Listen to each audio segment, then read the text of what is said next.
शरद पवारांनी एका रात्रीत वसंतदादांना मुख्यमंत्री पदावरून खाली घेतलं, मग ती गद्दारी नव्हती का? सांगोल्याचे आमदार वसंतदादांच्या बद्दल जे काय झालं, शालिनीताईंनी त्याच्याबद्दल उत्तर दिलेलं आहे. आता हे सांगोल्याचे जे झाडीवाले डोंगरावाले जे आमदार आहेत त्यांना वसंतदादा आणि त्यावेळेस काय घडलं हे जास्त माहिती की शालिनीताईंना जास्त माहिती? शालिनीताईंनी त्याच्याबद्दल बोललं असेल तर हे जे सांगोल्याचे आमदार आहेत त्यांनी परत एकदा गुवाहाटीमध्ये जावं, कारण ते परत एकदा तिथले आमदार होत नाही. लोकांनी त्यांना आता नाकारलेलं आहे. साताराचे महाविकास आघाडीचे उमेदवार शशिकांत शिंदे यांच्या अडचण पुन्हा एकदा वाढवतील. पवारसाहेबांनी पण संघर्ष करण्याची आपली भूमिका गुन्हे दाखल नाही, कदाचित जेलमध्ये सुद्धा टाकतील. लोकसभा झालं मला जेलमध्ये टाकतील, हे भाजपची प्रवृत्ती आहे. पंढरपूरला तुम्ही जर बघितलं तर पंढरपूरला तिथे आपले जे अभिजित पाटील त्यांच्यावर कारवाई झाली. कोऑपरेटिव्ह कारखाना सील तिथं केला गेला. त्याच्याच बरोबर आता इथं जिथं कोल्हापूरमध्ये मी उभा आहे, तुम्ही मीडिया म्हणून लोकांत जरा जावा. जे जे शाहू महाराजांबरोबर त्यांचे जे परिचयाचे बिझनेसमॅन आहेत, व्यावसायिक आहेत, दुकानदार आहेत, जे कोणाचे रेस्टॉरंट असतील, हॉटेल्स असतील, बार असतील, त्या सगळ्यांना तिथं कारवाई आता सुरू झालेल्या आहेत. त्यामुळे हे काय आहे, भाजपला विचित्र डोक्याचं आहे. त्याच्याच बरोबर अकलूजचे कोणतरी नेते ते कुठल्या तरी मध्ये हाफ मर्डर का फुल मर्डर मध्ये फरार आहेत. खरं खोटं मला माहित नाही. काल संध्याकाळी देवेंद्र फडणवीस साहेबांना ते भेटले, ते तर फरार आहेत. मग देवेंद्र फडणवीस साहेबांना कसे भेटले? हे मोठे मोठे गुंड फडणवीस साहेबांना भेटतात, दादांना भेटतात, एकनाथ शिंदे साहेबांना भेटतात. सामान्य लोक तर भेटूच शकत नाहीत, गुंड भेटत आहेत. त्यामुळे गुंडांचा वापर सुद्धा या इलेक्शन मध्ये मोठ्या प्रमाणात केला जातोय. भाजप अशा लेवलला चाललेला आहे की ते आपण विचारही करू शकत नाही. मला लोकांना विनंती करायची आहे की लोकसभेमध्ये ही जी रणनीती दडपशाही, गुंडाशाही आणि हे जे काही केंद्रीकरण सत्तेचं केलं जातंय त्याचं यशस्वी ठरलं जे होणार नाही. विधानसभेला हेच ऐकावं लागेल, जिल्हा परिषदला हेच ऐकावं लागेल, महानगरपालिकेला सुद्धा गुंडागर्दी आपल्याला ऐकावं लागेल. त्यामुळे उत्तर या लोकसभेला द्यावं. मोदी शहानी एक फोन केला तर रतन टाटा देखील सरळ होतील असं वक्तव्य आज अजितदादांनी केलं. रतन टाटा हे एक आदर्श व्यक्तिमत्व म्हणून आपण त्यांच्याकडे बघतो. त्यांच्याबद्दलचं असं वक्तव्य, एक फोन आला तर ते देखील सरळ होतील. आजपर्यंत दादांना फार जवळ मी बघितलेलं आहे. दादांचे जे काही परिचयाचे बिझनेसमॅन आहेत ते सगळे कॉन्ट्रॅक्टर आहेत, रिअल इस्टेटमध्ये बिल्डर आहेत. दादांचं आणि इंडस्ट्रियलिस्टचं कधी पटलेलं नाही.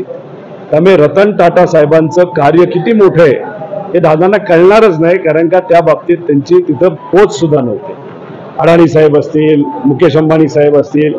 त्यामुळे दादांना कदाचित रतन टाटा साहेबांचं कार्य माहिती नसल्यामुळे आणि मोदी साहेबांना खुश करण्याच्या नादामध्ये ते काय बोलतात ह्याच्यामध्ये गडबड झाली असावी. दादांची चूक नाही, स्क्रिप्ट दिल्लीवर नाही येते, दादा फक्त ते वाचतात, त्यामुळे थोडीशी गडबड झाली असं आपल्याला बघावं लागेल. त्यामुळे दादा आता जे बोलतात ते स्वतःच काहीच बोलत नाही, ते फक्त स्क्रिप्ट तिथं वाचतात, बाकी काही करत नाही. 2 टप्पे झालेले आहेत. वेगवेगळी नावं आहेत त्यांच्याकडून घेतली जात होती. आता नंतर कुठेतरी वातावरण बिघडले. आता त्यांचाच एक प्रमुख प्रवक्ता आहे द्विवेदी, छत्रपती शिवाजी महाराजांबद्दल अतिशय खालच्या लेवलचं वक्तव्य केलं. तुकोबरायांच्या बद्दल सुद्धा काही त्यांच्या नेत्यांनी आणि तथाकथित महाराजांनी वक्तव्य केलं भाजपच्या विचाराच्या. त्याच्याच बरोबर महात्मा फुलेंबद्दल बोललं गेलं, डॉक्टर बाबासाहेब आंबेडकरांबद्दल बोललं गेलं. तेव्हा मोदी साहेब चूप होते, तेव्हा फडणवीस साहेब चूप होते, तेव्हा भाजपचे नेते चूप होते. आणि जेव्हा राजकारण आणि इलेक्शनचं टाइम येतो तेव्हा मात्र ह्यांना मोठे मोठे लोक आणि महाव्यक्ती तर पुरोगामी विचाराचे सर्व नेते त्यांना आठवतात. त्यामुळे लोकांना कळलंय भाजपला फक्त राजकीय पोळी भाजायची, बाकी काय करायचं नाही. विचाराचं यांना काही घेणं देणं पडलेलं नाही. तुम्ही जर बघितलं तर मंडलिक साहेबांचं वक्तव्य हे जर बघितलं तर कुठेतरी ब्रिटिश काळातली जी रणनीती आहे की भेदभाव करण्याची, तीच रणनीती परत इथं करण्याचा प्रयत्न केलाय. भाजपने पवार कुटुंब फोडलं, दुर्दैव आहे, पण आम्ही समजू शकतो.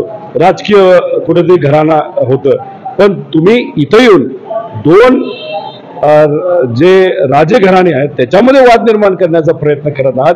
ब्रिटिश रणनीती हे तुम्ही राजघराण्याबद्दल आणून इथं द्वेष निर्माण करून, वाद निर्माण करून काहीतरी पोळी भाजण्याचा प्रयत्न जर केला असेल तर ही जी काही ब्रिटिश विचाराची भाजपची रणनीती ही कोल्हापुरात आणि महाराष्ट्रात चालणार नाही. त्यासाठीच मैदानात उतरवले वाटते काय? कोल्हापूरच्या राजघराण्यावरती कदम बांडे सुद्धा हक्क दाखवतात आणि कदम बांडे सुद्धा आज प्रचारासाठी आलेलं पाहायला मिळते. तर बघा, तुम्ही जर बघितलं तर साताऱ्याचे जे बीजेपीचे उमेदवार आहेत आपले महाराज, ते दिल्लीला गेले होते. त्यांना 3-3, 4-4 दिवस तिथं वाट बघावी लागली. कुठंतरी दिल्लीवाले लोक एक संदेश देतात महाराष्ट्रामध्ये की हे जे काही तुमचं विचार, तुमचं जे काही घराणे आहेत प्रमुख, हे आम्हाला दिल्लीला काही पडलेलं नाही. आणि कुठंतरी इथं सुद्धा तुम्ही बघितलं तर 2 घराण्यामध्ये मुद्दामून वाद हा आणण्याचा प्रयत्न हा मंडलिक आणि भाजपने केला जातोय. तर हे जे काय आहे आता इथं मला असं कळतं की सीएम साहेब 4 दिवस तंबू ठोकून आहेत. आता जेव्हा कोल्हापूर अडचणीत होतं तेव्हा भाजपचे नेते आले नाही, तेव्हा मोदी साहेब आले नाहीत. मोदी साहेब मात्र गुजरातला गेले, विमानातून त्यांनी फेरफटका मारला, 1000 कोटी रुपये तिथं दिले. नुकसान खरं झालं होतं इथं तुम्ही दुर्लक्ष केलं आणि इथं येऊन मोठ्या मोठ्या भाषण तुम्ही करताय आणि इथे येऊन काय करता तर द्वेष निर्माण करते. हे जे काय आहे ना हे इथं असताना लोकांना पटत नाही. त्यामुळे कोल्हापूरकरांचं ठरलंय की यंदा काँग्रेसला पाठिंबा द्यायचा. पण मान आणि मत मोदीला अशा पद्धतीचा महायुतीकडून प्रचार सुरू झाला, कसं बघता याच्याकडे, ते होईल? हे योग्य आहे का? योग्य आहे का? म्हणजे तुम्ही गादीला मोदी साहेबांपेक्षा कमी समजता? हा संदेश तुम्ही भाजपचे लोक इथं देतात. आणि हेच तर तुम्हाला सांगतोय की छत्रपती शिवाजी महाराजांच्या विचाराचं यांना काय पडलं नाही, डॉक्टर बाबासाहेब आंबेडकरांच्या विचाराचं काय पडलं नाही, महात्मा फुलेंचं काय पडलेलं नाही, त्याच्याच बरोबर तुम्ही कर्मवीर भाऊराव अण्णांचा अपमान तिथे केला गेला ते तुम्हाला काय पडलेलं नाही. आणि तुम्ही म्हणता की मोदी हे महत्वपूर्ण आहेत आणि बाकी सगळ्याच्या गाद्या म्हणजे गादी नसती, ती परंपरा आहे. आमच्या महाराष्ट्रातल्या लोकांसाठी आणि खास करून कोल्हापूरकरांसाठी आम्हाला परंपरा महत्वाची आहे आणि तुम्ही आमच्या परंपरेतच कुठेतरी वाद निर्माण नाही हात घालण्याचा प्रयत्न केला तर आम्ही हात तोडल्याशिवाय राहणार नाही. 2019च्या सगळ्या त्या काळामध्ये मल्लिकार्जुन खरगेंच्या बरोबरची बोलणी अर्धवट तुटली, त्यांचं काहीतरी खटकलं आणि त्यानंतरच आम्हाला पहाटेचा शपथविधी करायला शरद पवारांनी सांगितलं, असं दावा अजितदादा करतात. अजितदादा कुठे होता? जेव्हा महाविकास आघाडीमध्ये होते तेव्हा अख्ख्या महाराष्ट्रामध्ये लोकसभेच्या काळामध्ये प्रचार सभा घ्यायचे, विधानसभेमध्ये अख्ख्या महाराष्ट्रात प्रचार सभा घ्यायचे. आज कुठे बसलेत? बारामती लोकसभा मतदारसंघामध्ये सोसायटीमध्ये जाऊन प्रचार करत बसलेले आहेत. भाजपला जे पाहिजे होतं पवार कुटुंब त्यांनी फोडलं, पवारांमध्ये वाद निर्माण केला आणि मग अजितदादा जे उद्या पुरोगामी विचारावर राहिले असते तर कदाचित उद्या जाऊन ते आपल्या बरोबर राहून महाराष्ट्राचे मुख्यमंत्री झाले असते. पण ते न करता आज दादा कुठे तर सोसायटीचा प्रचार करतायत. आता पवार साहेबांवरच आता दादा बोलायला लागलेत, पवार साहेबांच्या कार्यावरच दादा प्रश्न तिथं निर्माण करायला लागले. त्यामुळे दादा आज जे बोलतायत त्याच्यावर पूर्णपणे विश्वास ठेवणं हे म्हणजे वेडेपणा असेल आपल्या सगळ्यांचा. पूर्वीचे दादा आणि आत्ताचे दादा फार मोठा फरक आहे. पूर्वीच्या दादांचा आम्ही फॅन होतो, आत्ताचे दादा हे भाजपचे दादा आहेत. त्यामुळे ते खोटच बोलायला लागलेलं. दुसरं काही 10 दिवसानंतर ते असंही म्हणते की साहेब मुख्यमंत्री नव्हतेच, साहेब कृषी मंत्री सुद्धा नव्हते, साहेब आमदार सुद्धा नव्हते.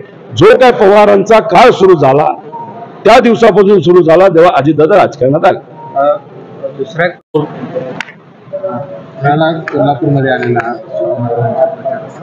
कशा पद्धतीचं इथलं वातावरण होतं? कारण इचलकरंजीमध्ये पण जाऊन आला, त्या ठिकाणी कसं वातावरण आहे हातकणंगले आणि कोल्हापूर? एकतर जेव्हा टीव्हीवर मोदी साहेबांची सभा मी ऐकत होतो आणि भाजपचे उमेदवार मंडलिक साहेबांचे जे काही 2-3 वक्तव्य ते काँग्रेसचे उमेदवार महाराजांबद्दल आले, त्या सगळ्या गोष्टी जेव्हा टीव्हीवर बघितल्या तेव्हा महाराष्ट्राचा नागरिक म्हणून चिंतेत होतो. कारण शेवटी आम्ही सर्वजण कोल्हापूरकडे पुरोगामी विचार आणि दिशा देणारं एक भाग आणि इथली लोक हे पुरोगामी विचार शिवशाहू फुले आंबेडकरांच्या विचारावर नेहमी राहिलेले आहेत. हे द्वेषाचं राजकारण जे काय भाजपकडनं इथं पेरलं जातंय त्याचा काय परिणाम इथं झालाय का अशी थोडीशी चिंता होते. पण इथं आल्यानंतर लोकांना जेव्हा मी भेटलो, लोकांची जेव्हा चर्चा केली, त्यांनी आम्हाला सांगितलं की भाजपने इथं दंगल घडवण्याचा प्रयत्न केला, बरंच काय करण्याचा प्रयत्न केला, द्वेष निर्माण करण्याचा प्रयत्न केला. राजश्री शाहू महाराजांची ही भूमी आहे, पुरोगामी विचाराची भूमी आहे आणि कोल्हापूरकरांचं ठरलंय की यंदा महाराजच आणि पंजाच या कोल्हापूर मतदारसंघातून चालवायचा आहे. नरेंद्र मोदींनी काल सभा घेतली, या ठिकाणी काही फरक पडेल असं वाटत नाही. त्याचं मुख्य कारण आहे की लोकात चर्चा सुरू झालेली आहे. फर्स्ट फेज मध्ये मोदी साहेब विकासाबद्दल बोलत होते, पण जेव्हा फर्स्ट फेज संपली आणि जे हवेतलं मतदान असतं मोदी साहेब करत 2014 आणि 19ला जे झालं होतं ते यंदा झालेलं नाही आणि ते झालं नसल्यामुळे आता ते चिंतेत पडले आणि आता ओरिजिनल लेवलला गेले. द्वेषाचं राजकारण हिंदू मुस्लिम करण्याचा प्रयत्न हा भाजपकडनं आणि मोदी साहेबांकडनं केला जातो. त्याचा अर्थ की भाजप आता कुठेतरी घाबरलंय विकासावर लोकांचा विकास हा भाजपच्या माध्यमातून होईल असं वाटत नसल्यामुळे कुठेतरी हिंदू मुस्लिम करून द्वेष निर्माण करून कसं तरी हे इलेक्शन पार पाडायचं असा प्रयत्न भाजपकडनं होतोय, जो लोकांना पटत नाही. लोकांना हाताला काम आणि पोटाला अन्न पाहिजे. पण या फुले ठिकाणी आंबेडकरांचे भूमी असल्याचं वक्तव्य